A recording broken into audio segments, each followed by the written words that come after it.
Hello students, आज की class में हम पढ़ेंगे लेंस फार्मूला को, जो बेस्ड है लेंस मेकर फार्मूला। जो लास्ट क्लास में हमने पढ़ा था लेंस मेकर फार्मूला, उसका एप्लीकेशन है लेंस फार्मूला। हमने जो वहाँ पे फार्मूला डिराइव किया था लेंस मेकर फार्मूला में, वो यहाँ पे अप्लाई करना होगा हमें। तो सबसे पहले बात करते हैं लेंस की। तो एक लेंस कैसे फॉर्म होता है, कैसे बनाया जाता है लेंस। लेंस बनता है combination of two spherical surface. दो स्फेरिकल सरफेस के कॉम्बिनेशन से एक लेंस बन के तैयार होता है। तो देखो हमने यहाँ पे दो स्फेरिकल सरफेस लिए। एक स्फेरिकल सरफेस है ADC और दूसरी स्फेरिकल सरफेस है ABC। इन दोनों के कॉम्बिनेशन से हमारा लेंस तैयार हुआ है। जो ABC सरफेस है, इस स्फेरिकल सरफेस के सेंटर को C1 से डिनोट किया हमने, और दूसरी जो स्फेरिकल सरफेस है ADC, इसके सेंटर को हमने C2 से डिनोट किया है। तो इन दोनों के कॉम्बिनेशन से लेंस ABCD बन के तैयार हुआ है।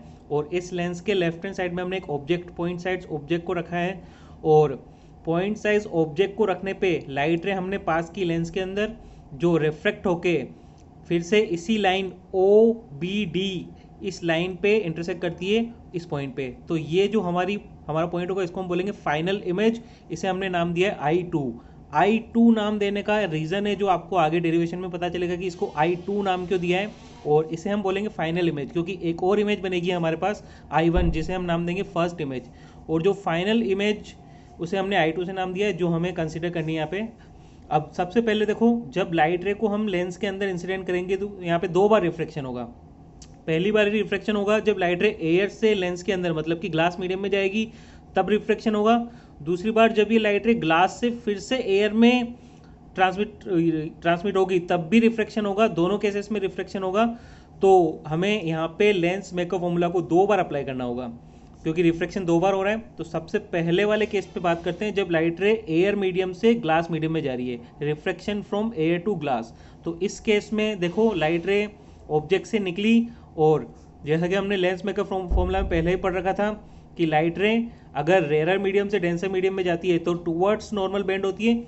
जाना तो इसे स्ट्रेट चाहिए था, लेकिन क्योंकि मीडियम चेंज हो रहा है μ1 टू μ2, तो ये टूवर्ड्स नॉर्मल, मतलब कि नॉर्मल की तरफ बेंड होके I1 इमेज, ये जो इमेज होगी इसे हम बोलेंगे फर्स्ट इमेज, क्योंकि ये फर्स्ट केस में जो इमेज मिली है हमें, इसीलिए इसको नाम दिया है I1 फर्स्ट इमेज।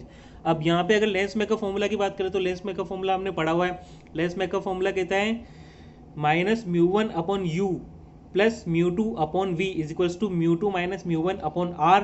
यहाँ पे u ऑब्जेक्ट की सरफेस से डिस्टेंस, u को हम OB भी लिख सकते हैं, तो मैंने -μ1/u की जगह लिख दिया है OB, प्लस μ2/v होता है, v इमेज की सरफेस से डिस्टेंस होती है, इमेज I1 की सरफेस से डिस्टेंस I1b के इक्वल है, तो मैंने v की जगह पे I1b लिख दिया। और μ2 - μ1/r, यहाँ पे r रेडियस के इक्वल है, तो रेडियस हमारी यहाँ पे मिल जाएगी BC1 या C1b, इसको नाम दे दिया। तो फर्स्ट केस में जो रिफ्लेक्शन था उसके थ्रू जो हमारे पास रिजल्ट आया, उसको हमने इक्वेशन 1 से डिनोट कर दिया। यही प्रोसीजर अप्लाई करना है हमें सेकेंड केस में, जब लाइट रे ग्लास मीडियम से एयर मीडियम को ट्रांसमिट होगी। तो सेकेंड केस के बारे में स्टडी करते हैं। ये लाइट रे ग्लास मीडियम से एयर मीडियम में रिफ्लेक्ट होने वाली है।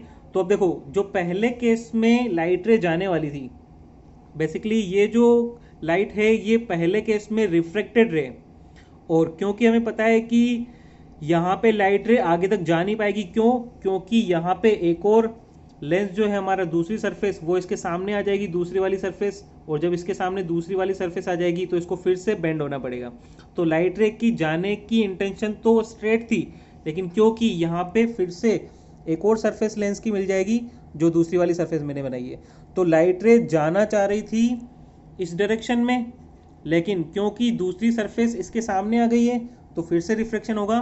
तो देखो, जो पहले केस में रिफ्लेक्टेड रे, वो दूसरे केस में इंसिडेंट रे बन जाएगी। देखो, इस लाइट रे को जाने का इंटेंशन है I1 पे, जैसा कि पहले वाले केस में हमें पता चल रहा है कि लाइट रे जाने वाली है I1 पे। तो देखो, इस लाइट रे का जाने का इंटेंशन है I1 पे, मतलब कि ऑब्जर्वर को ऐसा अपीयर होगा यहाँ से कि वो I1 पे जा रही है, लेकिन क्योंकि रिफ्लेक्शन दूसरी बार भी होगा, कौन सी वाली सरफेस से, ADC वाली सरफेस, ये वाली जो सरफेस है, तो एक बार फिर से रिफ्लेक्शन होगा। और इस बार लाइट रे ग्लास से एयर में जा रही है, मतलब डेंसर मीडियम से रेरर मीडियम में। और जब लाइट रे डेंसर मीडियम से रेरर में जाती है तो अवे फ्रॉम नॉर्मल बेंड होती है। इसका मतलब लाइट रे जानी तो स्ट्रेट चाहिए थी, क्योंकि लाइट रे डेंसर मीडियम से रेरर मीडियम में जा रही है, तो नॉर्मल अगर इस तरफ है तो अवे फ्रॉम नॉर्मल, मतलब कि नॉर्मल से दूर की तरफ बेंड हो जाएगी। और फाइनली जब ये लाइन C2D को इंटरसेक्ट करेगी तो वहाँ पे हमारी फाइनल इमेज बन के तैयार होगी।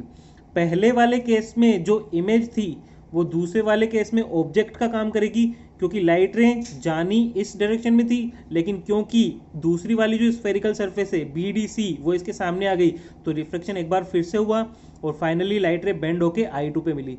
तो पहले केस में जो हमें इमेज मिली थी वो सेकंड केस में ऑब्जेक्ट का काम करेगी, और सेकंड केस में जो इमेज है वो हमारी फाइनल इमेज हो जाएगी, इसीलिए इसको I2 नाम दिया है। तो हमें जो यहाँ पे इस केस में इमेज मिलने वाली है वो I2 होगी। अब फिर से यहाँ पे लेंस मेकर फॉर्मूला अप्लाई कर देते हैं। तो लेंस मेकर फॉर्मूला आपको कॉपी में रखना है ताकि आप इसको यूज़ कर पाओ, क्योंकि लेंस मेकर फॉर्मूला जब तक आपको पता नहीं होगा तब तक आप यहाँ पे अप्लाई नहीं कर पाओगे। तो आपसे ये रिक्वेस्ट है कि आप अपनी कॉपी में लेंस मेकर फॉर्मूला का जो एक्सप्रेशन है वो साथ में रखें और फिर इस वीडियो को देखें। अब यहाँ पे देखो लेंस मेकर फॉर्मूला अप्लाई करते हैं। तो लेंस मेकर फॉर्मूला का एक्सप्रेशन कहता है -μ1/u plus μ2/v is equals to μ2 - μ1/r, जहाँ पे लाइट रे μ1 मीडियम से μ2 जा रही थी। देखो इस केस में लाइट रे μ2 मीडियम से μ1 जा रही है, इसका मतलब यहाँ पे जो काम पहले μ1 कर रहा था इस बार वो काम करेगा μ2। तो हम लिखेंगे -μ2/u।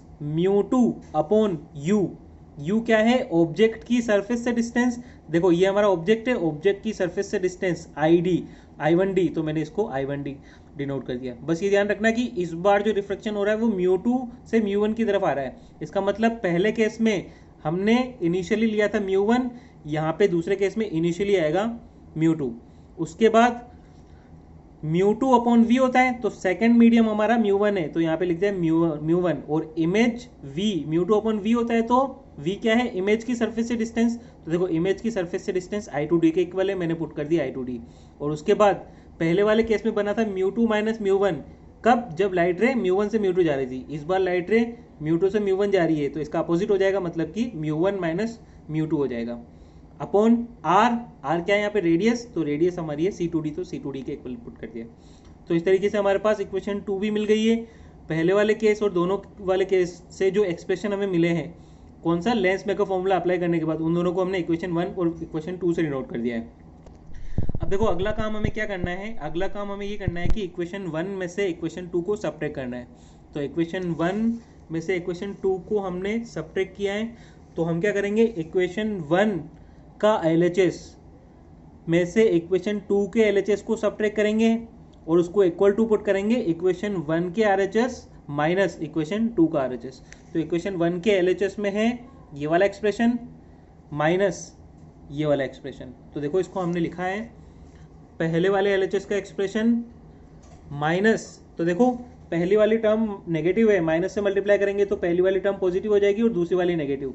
तो देखो ये पहली वाली टर्म पॉजिटिव हो गई, दूसरी वाली नेगेटिव, इक्वल टू पहली वाली RHS की टर्म में से सब्ट्रैक्ट कर दिया हमने दूसरी वाली इक्वेशन की RHS की टर्म को। तो ऐसा कुछ एक्सप्रेशन मिला है हमें।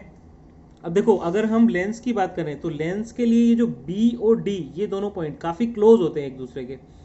तो B और D इतना क्लोज होते हैं कि इन दोनों के बीच की डिस्टेंस को हम नेग्लिजिबल मान सकते हैं। और अगर इन दोनों के बीच की डिस्टेंस को नेग्लिजिबल मान लें तो देखो यहाँ पे हम I1b को I1d के इक्वल पुट कर सकते हैं। देखो I1 क्या है यहाँ पे? I1 की डिस्टेंस D से उतनी होगी जितनी अगर मैं लेंस की दूसरी सरफेस भी यहाँ पे बनाऊँ। तो देखो जैसे यहाँ पे हमारे पास इस I2 पर्टिकुलर पॉइंट की D से डिस्टेंस उतनी हो जाएगी जितनी I2 की B से, क्योंकि B और D काफ़ी क्लोज है। तो हमने एक एक्सप्रेशन बना लिया, I1b और I1d को इक्वल पुट कर दिया ऑलमोस्ट, क्योंकि B और D एक दूसरे के काफ़ी क्लोज हैं। तो देखो ऐसा करने से क्या होगा? ये वाली टर्म में आ रहा है I1d और ये वाली टर्म में आ रहा है I1b।